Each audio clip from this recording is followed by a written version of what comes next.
silakan. Tapi fadilahnya nggak usah. Jadi anjuran, ya silahkan saja, karena baik gitu. Tapi meyakini mendapatkan berkah dari setiap helai rambut, ya nggak usah. Namun 10 Asyura hari istimewa yatim tidak. Hadis ini bukan sekedar dhaif, hadis palsu. Maka kembali ke masalahnya adalah bagaimana kita berinteraksi dengan hadis dhaif. Hadis dhaif dalam masalah hukum tidak, kecuali dengan syarat. Hadis dhaif dalam fadail a'mal, hadis dhaif dalam fadail a'mal boleh dengan syarat. Bagaimana hadis maudhu? Nah, ini masalah lagi hadis maudhu. Kalau hadis maudhu, saya membahagi hadis mengenai 4. 1, pasti dari Rasul tanpa keraguan, namanya mutawatir. Yang kedua, dari Rasul tapi masih ada keraguan, sahih. Ketiga, diragukan dari Rasul dan lebih mungkin bukan dari Rasul, dhaif. Yang keempat, pasti tidak dari Rasul, namanya maudhu. Bagaimana hadis dhaif dalam hal fadail a'mal? Kalau Dr. Qadri mengatakan kalau tidak terlalu dhaif, yaitu bukan hadis maudhu, masih boleh dengan syarat. Jadi syaratnya untuk memotivasi amal silahkan, akan tetapi untuk meyakini fadilahnya jangan. Jadi bapak-bapak yang saya ibu-ibu dan ibu-ibu yang saya hormati, jangan sampai berprinsip begini, laukana khairun lasabakuna ilai. Kalau seandainya hal tersebut baik, maka kami para salaf soleh yang lebih paham akan mendahului melakukan hal tersebut, belum tentu. Belum tentu. Rasulullah tidak memerintahkan untuk membuat Quran jadi mushaf. Apakah yang dilakukan usulan Umar kepada Abu Bakar menjadi sebuah yang buruk karena Rasulullah tidak melakukan? Tidak. Karena ada situasi tertentu yang terkadang situasi tersebut mengharuskan melakukan hal-hal tertentu. Namanya al-muqtadi. Namanya al-muqtadi. Apa itu muqtadi? Ada situasi. Sekarang contoh, kenapa sih orang menyarankan untuk apa? Untuk memperingat beribadah di malam tahun baru. Masalahnya ada fenomena di daerah Ponorogo. Satu Muharram, nggak boleh ada yang keluar pondok. Kenapa? Karena ada budaya yang tidak baik di situ. Nah, ketika ada budaya tidak baik, bagaimana situasinya? Boleh nggak merayakan tahun baru di masjid dan dirubah? Makanya ada situasi yang berbeda, disebut al-muqtadi. Al-muqtadi itu ada situasi yang mengharuskan melakukan sesuatu yang berbeda dengan sebelumnya. Al-muqtadi. Jadi kalau ada muqtadi yang baru, berarti mungkin menimbulkan sesuatu yang baru. Maka tadi dibedakan antara ibadah khusus dengan fadilah khusus di malam tahun baru, tapi dengan ibadah biasa yang dilakukan juga dengan sebelum-sebelumnya. Kemudian untuk apa? Untuk mengingatkan umat tentang hijrah Rasul. Boleh. Jadi saya benar-benar mengkritik mereka yang mengatakan tidak dilakukan bid'ah. Kalau kenapa Rasulullah tidak melakukan? Orang nggak ngerti. Orang ini tidak ngerti. Banyak yang namanya salah tetap aja. Manusia juga mungkin salah. Sekali lagi yang namanya memanfaatkan momentum itu ada. Zaman Rasulullah juga ada. Rasulullah ketika dalam hadis qudsi ingin memanfaatkan momentum. Bagaimana? Ketika turun hujan, sahabat ada yang mengatakan hujan turun gara-gara kemunculan gugusan bintang. Rasulullah menggunakan momentum itu. Untuk apa? Untuk mengajarkan tauhid. Untuk mengajarkan tauhid. Karena itu, mari kita pahami bahwa 1 Muharram memanfaatkan momentum. Bukan membuat ibadah baru. Memanfaatkan momentum. Tadi yang penting, bukan ibadah baru, tapi bentuk baru dalam pelaksanaan ketaatan. Boleh. Menggunakan momen tadi. Yang menarik juga tadi yang menyebutkan siapa? Bukan saya. Para ulama mengatakan seperti itu. Menggunakan momentum. Silakan. Jadi boleh tidak? Silakan. Malam tahun baru bikin acara. Mau Zoom, mau apa, mau ketemu. Yang jelas malam itu jangan orang berbuat maksiat seperti itu. Gunakan momen bagaimana hijrah, apa itu hijrah. Jangan sekedar hijrah. Jangan sampai hijrah bagaimana hijrah pakai jilbab alhamdulillah, hijrah pakai ini alhamdulillah, tapi melupakan hijrah yang lebih penting. Hijrahnya Rasul itu dalam proses hijrah Rasul sallallahu alaihi wasallam dalam proses memperoleh kekuasaan. Berarti sunnah terbesar adalah memperoleh kekuasaan. Kalau Rasulullah hanya sekedar akidah saja cukup di Mekah gitu. Ka'bahnya di situ gitu kan. Tapi masalahnya proses memperoleh kekuasaan adalah hijrah. Gitu. Mana sunnahnya? Berjuang memperoleh kekuasaan. Mana alatnya? Dulu hijrah, sekarang demokrasi. Gitu. Jangan sampai gitu. Wawasannya terlalu sempit, nyalahin orang terus. Gitu. Yang repotnya, nggak mau diskusi, nggak mau berdebat. Kenapa? Yang beda pendapat dianggap tidak berilmu. Ini siapa yang tidak berilmu ujung-ujungnya? Coba renungkan. Hijrah itu proses apa? Saya kira hijrah adalah proses agar agama ini berkuasa sehingga bisa melindungi dakwah itu sendiri. Nah, saya kira ini yang saya sampaikan pada kesempatan kali ini. Mohon maaf, ini IndiHome-nya memang Masya Allah ya. Sering bermasalah. Yang mudah-mudahan bukan sabotase. Barakallahu li wa lakum. Silakan ada pertanyaan, mudah-mudahan dijawab. Jazakallah Ustaz atas paparannya tentang fikih bulan Muharram. Mudah-mudahan tadi slide materinya bisa segera dikirim aja Ustaz ya. Ya, kemarin belum ya kemarin. Ya, biar bisa nanti dicek kepada peserta. Silakan Pak para partisipan yang ingin bertanya langsung share lisan agar di unmute mic-nya. Boleh? Adakah?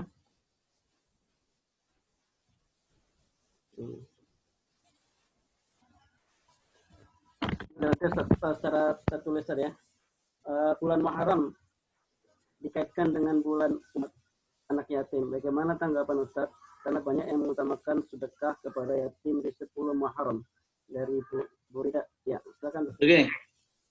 Untuk memotivasi menyantuni yatim boleh. Meyakini fadilah khususnya tidak ada. Jadi diambil positifnya saja. Yaitu apa? Memotivasi. Sedangkan fadilahnya tidak ada. Hanya fadilah yang ditentukan tentang yatim. Ya. Jadi nggak ada istilah lebaran anak yatim, Ustaz ya? Jadi pahala tentang menghormati yatim, ya. Tapi pahala khusus karena 10 Muharram, enggak. Jadikan itu adalah motivasi. Yang repot, sudah tidak mengakui tadi santunan yatim di bulan Muharram, dan enggak menyantuni juga. Berarti lebih baik dijadikan motivasi saja, tidak menjadi sebuah fadilah khusus tentang menyantuni yatim di tanggal 10 Dzulhijjah. Gitu Bu ya? Silakan yang lain. Ustaz, saya sambil menunggu yang lain, saya bertanya tentang puasa di bulan Muharram, Ustaz. Tadi kan disebutkan yang yang sangat utama itu di tanggal 9, 10, 11 ya. Ya, 9, 10, 11. Kalau di tanggal tapi tadi memperbanyak puasa juga termasuk yang ada fadilahnya. Yang disebutkan puasa terbaik bukan setelah Ramadan adalah bulan Muharram. Jadi di seluruh tanggal itu boleh saja? Ya, boleh. Ada fadilahnya. Tapi tidak boleh sepenuh, karena hadis lain mengatakan Rasulullah tidak puasa penuh kecuali di bulan Ramadan. Kalau Imam Malik mengatakan kalau tidak memberatkan nggak masalah. Nah, tentang puasa penuh di bulan, tapi perbanyaklah kok. Dipotong 1 hari ya udah sesuai sunnah, ya itu memperbanyak. Jadi bukan 30 hari sepenuhnya. Ya, 29 lah kalau mau. Ya kalau nggak mau 10, 11, 12. Kalau nggak mau juga ya 10 lah. Nah, yang menarik, bagaimana dengan Ayyamul Bid? Bagaimana dengan Kamis, Jumat, Dan Kamis. Senin, Kamis? Tambah pahala. Tambah. Memang betul tadi yang disampaikan di awal, kita ini disediakan musim ibadah oleh Allah begitu dahsyat. Tapi masalahnya mau atau tidak. Yang pada akhirnya surga dan neraka mau atau tidak. Ya kalau orang nggak mau susah, mau diajak gimana nggak mau.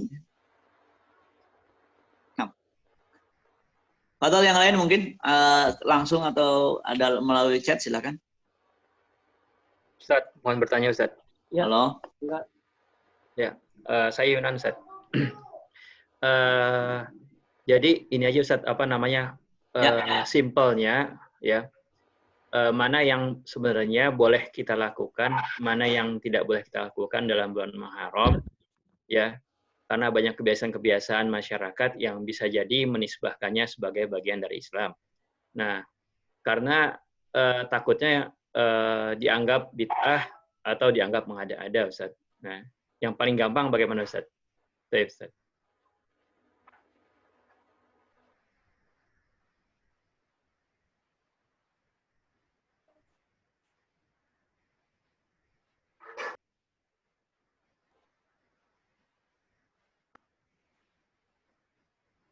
Halo? Halo, Ustaz. Ini Ya, Ustaz Mut. Ya. Padahal, Ustaz.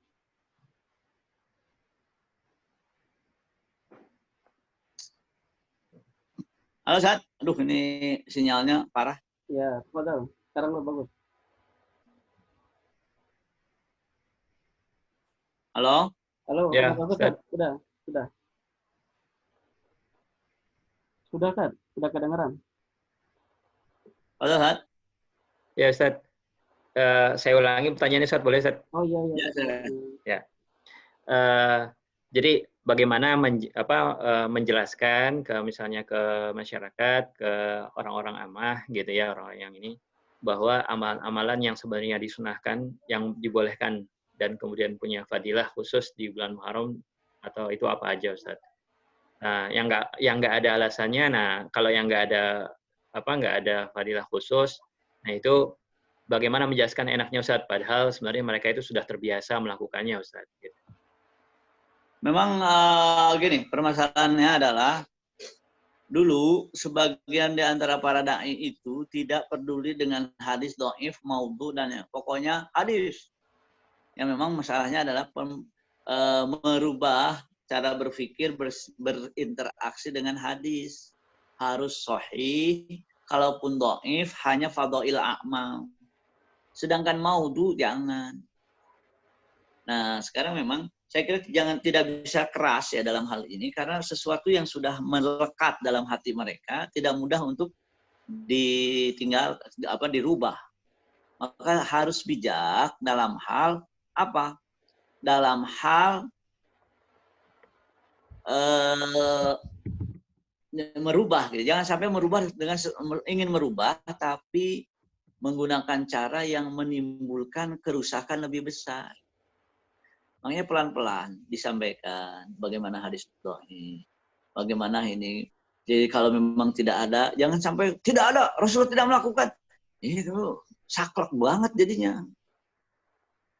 Saklek banget. Akhirnya menimbulkan masalah yang lebih besar. Alih-alih mereka mencintai Islam, justru mereka menjadi tidak suka al-Islam. Nah, gitu ya. Jadi sebijak mungkin. Memang tidak bisa langsung. Saya kadang di kampung saya ada sholat namanya sholat tolak bala. Bingung. Sholat unsul kubri. Bingung juga. Gimana? Wah ini nggak ada sebetulnya. Kalau begitu ya sedikit-sedikit lah dijelaskan. Jadi merubah-rubah dengan cara yang baik.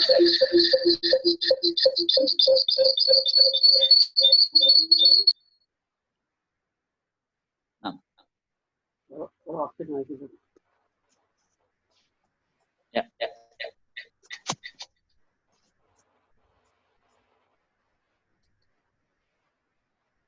Boleh tanya Ustaz? Silakan Pak Ismail apa gimana? Ustaz, Ya, silakan. saya tanya ya. Ya. Sebenarnya masih berkaitan dengan pertanyaan yang tadi, Ustaz. Jadi menurut saya sebetulnya ya karena tadi pemahaman tentang hadisnya mungkin belum sampai atau belum tahu ya Ustaz ya. Misalnya doa awal tahun sama akhir tahun dan awal tahun Betul, ya. betul. Bisa bilang kan dibolehkan tapi yakini fadilahnya gitu ya. Betul. Menurut saya yakin masyarakat tuh kalau tahu bahwa itu ada fadilahnya juga tidak akan melakukan gitu Ustaz ya. Ngapain dia melakukan nggak fadilahnya misalnya gitu ya. Nah, Nah, untuk kasus ini sebenarnya apakah kita tetap menghadiri di masjid, mereka masih melakukan, saya yakin mereka melakukan karena masih yakin ada fadilahnya. Apa kita sebaiknya ikutan atau nggak perlu? sebenarnya begini, kalau masalah fadilah tidak ada fadilah memang perlu apa? Perlu waktu ya. Tapi kita sadarkan tentang masalah fadilah dalam hadis-hadis maudhu. Itu jelas hadis maudhu kalau itu.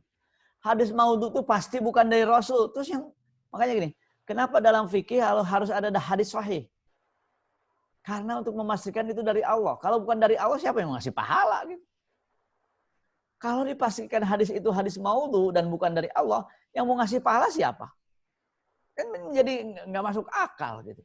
Karena itu memang, nah ini permasalahan di masyarakat adalah ini permasalahan sosial yang mana mereka meyakini hal tersebut dan tidak mudah dirubah. Nah sekarang harus ada, misalkan katakan program merubahnya. Jadi ada momentum-momentum tertentu, kita tetap bersamai mereka, katakanlah dalam acara awal tahun, akhir tahun. Tapi juga dalam sisi lain kita berusaha mencari momentum yang tepat untuk menjelaskan. Ya permasalahannya juga, permasalahannya juga ada yang keterbatasan wawasan tidak mau berubah. Maka ada sebuah kelompok senangnya tuh hadis maudhu. Saya bilang, saya kira tidak. Dan ini salah satu hal yang harus dirubah di tengah masyarakat. Tidak bisa selalu bertumpu pada hadis-hadis maudhu tadi. Nah, sekali lagi yang namanya merubah memang butuh waktu. Yang tidak boleh adalah kita nggak berusaha berubah, nggak berubah. Jadi butuh waktu. Saya kira banyaklah pengalaman bagaimana merubah, disadarkan. Apalagi kita misalkan sudah dekat dengan mereka, menjaga kedekatan dengan mereka dalam hal tadi mereka ada acara ya silahkan aja dihadiri. Kemudian kalau ada momentum bisa merubah silahkan dirubah. Kalau kita ikut ya bukan masalah fadilahnya, kan nggak masalah kita doa di awal tahun akhir tahun nggak sampai haram. Yang perlu adalah memperbaiki, menyadarkan tentang hal tersebut. Nah, yang repot lagi bukan di perumahan, yang lebih repot lagi di katakanlah perkampungan. Itu lebih susah lagi merubahnya. Tapi sekali lagi niat kita merubah mudah-mudahan menjadi pahala di sisi Allah Subhanahu wa taala. Dan memang ya harus harus praktek langsung ingin merubahnya. Nah, sekali lagi tidak dirubah sama sekali tapi ya diluruskan saja memahamannya. Memang tadi berat. Masalahnya masyarakat kalau nggak ada fadilahnya kok nggak pada mau. Ini permasalahannya fadilahnya yang mana? Kadang-kadang fadilah berkenaan dengan pahala aja kadang-kadang sudah jelas pahalanya nggak mau, nggak jelas pahalanya justru mau. Wallahualam ya Pak Budi, insya Allah. Saya kira ini, wallahualam ada yang lain? Silahkan bicara yang lain, enggak? Silakan. Belum ada nampaknya, Ustaz. Nah. Pak Heri punya pertanyaan enggak? Jadi sekali lagi saya ingin menggarisbawahi, kita tidak bisa saklek. Tadi tidak dilakukan bid'ah enggak, itu sudah konsepnya sudah kita bahas. Yang kedua tadi masalah hadis maudhu. Bagaimana sih alur pikirnya gitu ya. Gini, kenapa dalam fikih harus hadis sahih?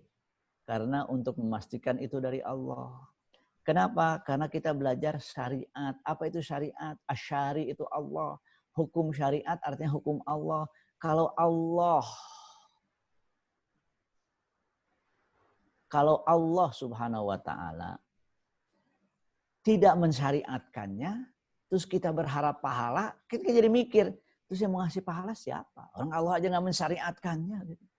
Maka pastikan dulu ibadah yang dilakukan adalah disyariatkan. Jangan sampai tidak disyariatkan. Kalau tidak disyariatkan, ya Allahnya sendiri nggak mensyariatkan, gimana mau ngasih pahala gitu. Jadi jangan sampai tidak pasti atau tidak ada kepastian disyariatkan, dilakukan. Permasalahannya, terus yang mau ngasih pahala siapa? Yang mau ngasih pahala siapa?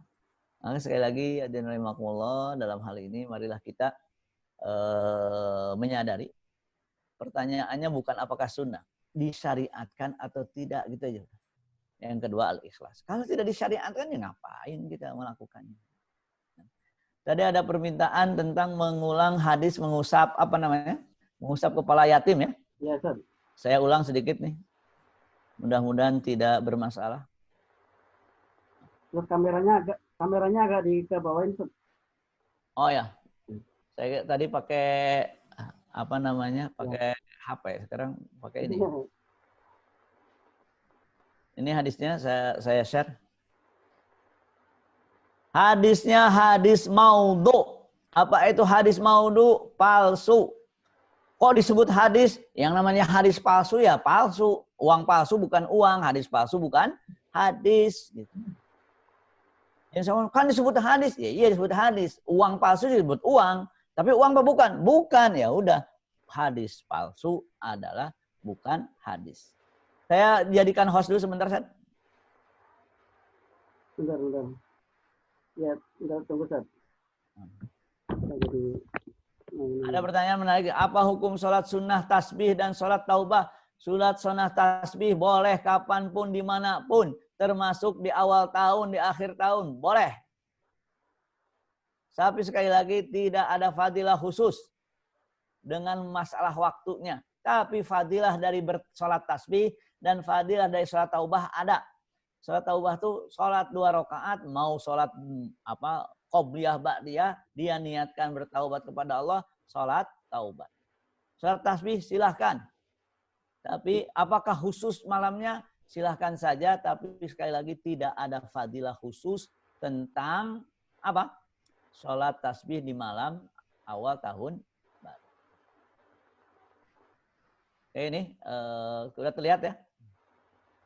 Man masaha yadahu ala ra'si yatimin yauma asyura rafa'allahu ta'ala bikulli sya'ratin darajah. Saya kira hadis ini sekali lagi hadis maudhu, bukan hadis. Jangankan dhaif, maudhu aja, dhaif aja enggak, ini maudhu. Maudhu itu pasti bukan dari Rasulullah. Pasti bukan dari Rasulullah. Jadi jangan ada yang protes. Kan disebut hadis, ya uang palsu juga disebut uang, tapi palsu dan bukan uang. Gitu. Nah.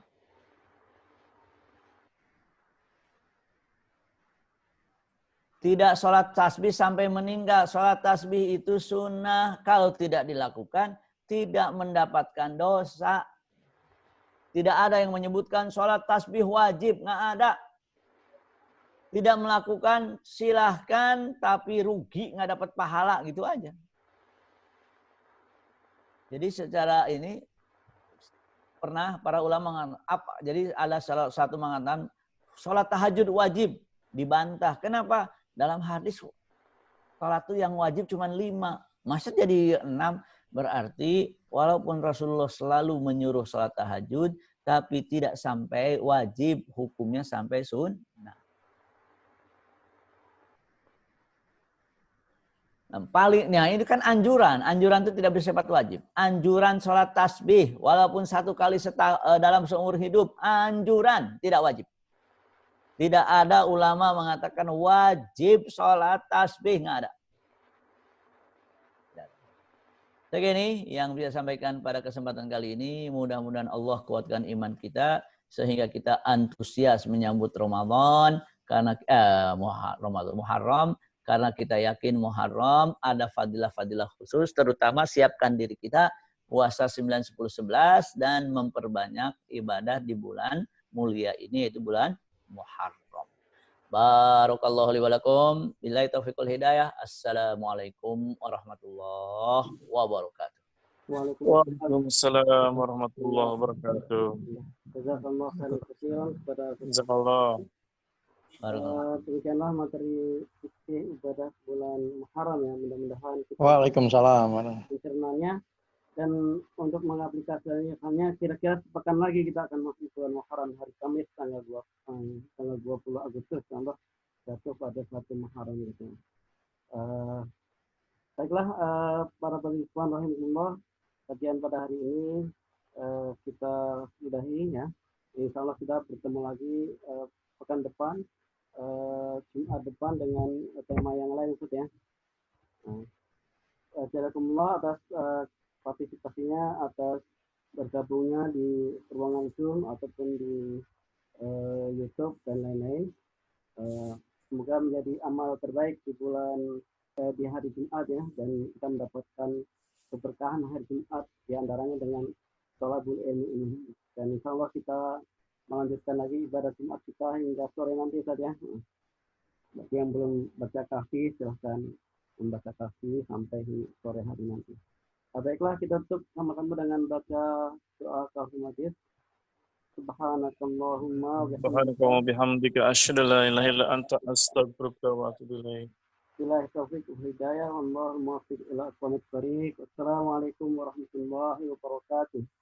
Waalaikumsalam warahmatullahi wabarakatuh. Waalaikumsalam warahmatullahi wabarakatuh.